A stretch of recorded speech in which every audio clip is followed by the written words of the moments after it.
ಎಲ್ಲರಿಗೂ ನಮಸ್ಕಾರ. ಇವತ್ತು ಮನೆಯಲ್ಲೇ ಗೋಬಿ ಮಂಚೂರಿಯನ್ ಮಾಡೋದು ಹೇಗೆ ಅಂತ ನೋಡೋಣ. ಮೊದಲಿಗೆ ಬ್ಯಾಟರ್ ಪ್ರಿಪೇರ್ ಮಾಡ್ಕೊಳ್ಳೋಣ.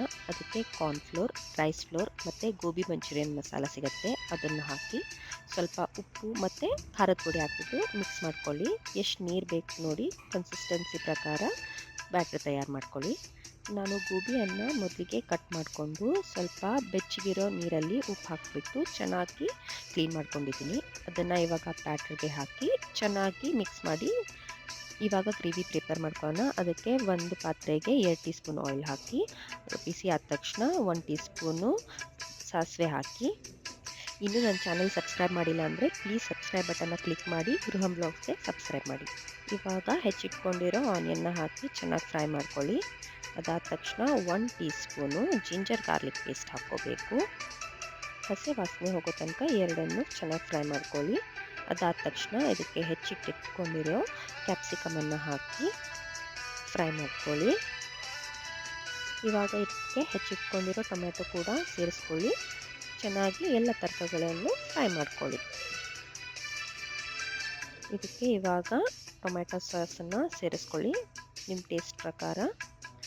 ಅದಾದ ತಕ್ಷಣ ಸೋಯಾ ಸಾಸ್ ಕೂಡ ಆ್ಯಡ್ ಮಾಡ್ಕೊಳ್ಳಿ. ಎರಡನ್ನೂ ಹಾಕಿದ ತಕ್ಷಣ ಚೆನ್ನಾಗಿ ಮಿಕ್ಸ್ ಮಾಡ್ಕೊಳ್ಳಿ. ಈ ಗ್ರೇವಿಗೆ ಇವಾಗ ನಿಮಗೆ ರುಚಿಗೆ ಎಷ್ಟು ಬೇಕೋ ಅಷ್ಟು ಸ್ವಲ್ಪ ಉಪ್ಪು ಮತ್ತು ಖಾರ ಹಾಕ್ಕೊಂಡು ಚೆನ್ನಾಗಿ ಮಿಕ್ಸ್ ಮಾಡ್ಕೊಳ್ಳಿ. ಗ್ರೇವಿ ರೆಡಿಯಾಗಿದೆ. ಇವಾಗ ಗೋಬಿನ ಫ್ರೈ ಮಾಡ್ಕೋಬೇಕು. ಅದಕ್ಕೆ ಒಂದು ಪಾತ್ರೆಗೆ ಎಣ್ಣೆ ಹಾಕಿ ಕಾಯಕ್ಕಿಡಿ. ಇವಾಗ ನೋಡಿ ಎಣ್ಣೆ ಕಾಯ್ದಿದೆ. ಇವಾಗ ನಾನು ಗೋಬಿ ಕಲಸ್ಕೊಂಡು ಇಟ್ಕೊಂಡಿದ್ನಲ್ಲ ಬ್ಯಾಟ್ರಲ್ಲಿ ಅದನ್ನು ಹಾಕಿ ಫ್ರೈ ಮಾಡ್ಕೊತೀನಿ. ಗೋಬಿನ ಡೀಪ್ ಫ್ರೈ ಮಾಡಬೇಕು ಆಯಿಲಲ್ಲಿ.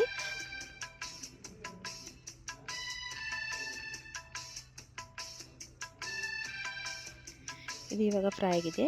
ಒಂದು ಪ್ಲೇಟಲ್ಲಿ ಸೈಡಿಗೆ ತೆಗೆದಿಟ್ಕೊತೀನಿ. ಇವಾಗ ಮೊದಲೇ ಪ್ರಿಪೇರ್ ಮಾಡ್ಕೊಂಡಿದ್ದಲ್ಲ ಆ ಗ್ರೇವಿಗೆ ಸ್ವಲ್ಪ ಕಾರ್ನ್‌ಫ್ಲೋರ್ ಸ್ಲರಿ ಮಾಡ್ಕೊಂಡ್ಬಿಟ್ಟು ಹಾಕ್ಕೋಬೇಕು. ಅದು ಗ್ರೇವಿಗೆ ಒಂದು ಕನ್ಸಿಸ್ಟೆನ್ಸಿ ಕೊಡುತ್ತೆ. ಈ ಥರ ಮಿಕ್ಸ್ ಮಾಡಿ ಇವಾಗ ಈ ಗ್ರೇವಿಗೆ ಫ್ರೈ ಮಾಡ್ಕೊಂಡು ಇಟ್ಕೊಂಡಿದ್ವಲ್ಲ ಗೋಬಿನ ಅದನ್ನು ಆ್ಯಡ್ ಮಾಡ್ಕೊಳ್ಳಿ. ಆ್ಯಡ್ ಮಾಡ್ಕೊಂಡ್ಬಿಟ್ಟು ಚೆನ್ನಾಗಿ ಮಿಕ್ಸ್ ಮಾಡ್ಕೊಳ್ಳಿ. ಇದಕ್ಕೆ ಲಾಸ್ಟಿಗೆ ಸ್ವಲ್ಪ ಕೊತ್ತಂಬರಿ ಹೆಚ್ಚಿಬಿಟ್ಟು ಹಾಕಿ ಇದು ಗೋಬಿ ಮಂಚೂರಿಯನ್ ಗ್ರೇವಿ ರೆಡಿಯಾಗಿದೆ. ನೀವು ಈ ರೆಸಿಪಿಯನ್ನು ಮನೆಯಲ್ಲಿ ಟ್ರೈ ಮಾಡಿ ಹೇಗಿತ್ತು ಅಂತ ಕಮೆಂಟ್ ಸೆಕ್ಷನಲ್ಲಿ ಹೇಳಿ. ಇಷ್ಟ ಆದಲ್ಲಿ ಫ್ರೆಂಡ್ಸ್ ಮತ್ತು ಫ್ಯಾಮಿಲಿ ಜೊತೆ ಕೂಡ ಶೇರ್ ಮಾಡಿ. ಚಾನಲ್ಗೆ ಸಬ್ಸ್ಕ್ರೈಬ್ ಮಾಡೋದನ್ನು ಮರಿಬೇಡಿ.